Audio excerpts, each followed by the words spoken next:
মানিকগঞ্জ ২ আসনের সাবেক সংসদ সদস্য ও কণ্ঠশিল্পী মমতাজ বেগমকে গ্রেফতার করেছে ঢাকা মহানগর গোয়েন্দা পুলিশ ডিবি। সোমবার ১২ মে রাত পৌনে ১২টার দিকে তাকে গ্রেফতার করা হয়। বর্তমানে ৪ দিনের রিমান্ডে রয়েছেন তিনি। সরকার পরিবর্তনের প্রায় ১০ মাস পর মমতাজ গ্রেফতার হওয়ায় রাজনৈতিক ও জনমনে প্রশ্ন উঠেছে, এতদিন তিনি কোথায় ছিলেন, কিভাবে আত্মগোপনে ছিলেন এই সাবেক সংসদ সদস্য।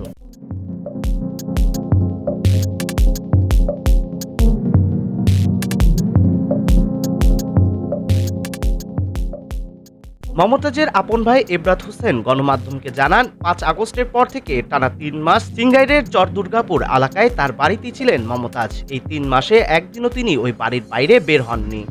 তিনি জানান, আমার স্ত্রী সন্তান ছাড়া পাশের বাড়ির কেউ জানতো না যে শিল্পী আপা এখানে আছেন।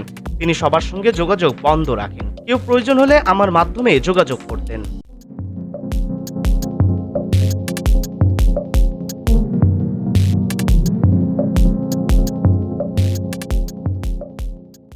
স্থানীয় সূত্রগুলো জানিয়েছে, বাড়ির চারপাশ ছিল সিসি ক্যামেরার নিয়ন্ত্রিত এবং কোনো আগন্তুক এলেই জানিয়ে দেওয়া হতো বাড়িতে কেউ নেই। আইন শৃঙ্খলা বাহিনীর নজর এড়িয়ে বেশ আয়েসেই সময় কাটান মমতাজ।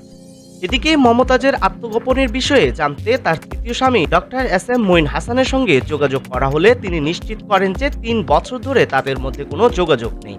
তিনি আরও জানান, কিছুদিন মমতাজ তার দ্বিতীয় স্বামী মানিকগঞ্জ পৌরসভার সাবেক মেয়র মোহাম্মদ রমজান আলীর মেয়ে রুনুর মোহাম্মদপুরের বাসায়ও ছিলেন। তবে রমজানের আত্মীয় সারওয়ার হোসেন এই দাবি অস্বীকার করেছেন।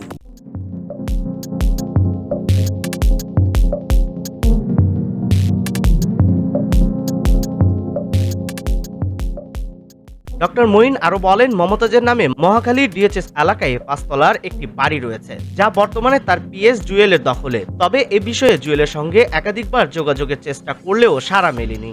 মমতাজ বেগম বর্তমানে পুলিশের ৪ দিনের রিমান্ডে রয়েছেন। তাকে গ্রেফতার করে ঢাকা মহানগর গোয়েন্দা পুলিশের একটি দল ধানমন্ডির ভাড়া বাসা থেকে। এ বিষয়ে সিংড়াই থানার ভারপ্রাপ্ত কর্মকর্তা ওসি JOM তৌফিক আজম বলেন, তিনি ২ মাস আগে থানায় যোগ দিয়েছেন। মমতাজের আত্মগোপনের বিষয়ে তিনি কিছুই জানেন না।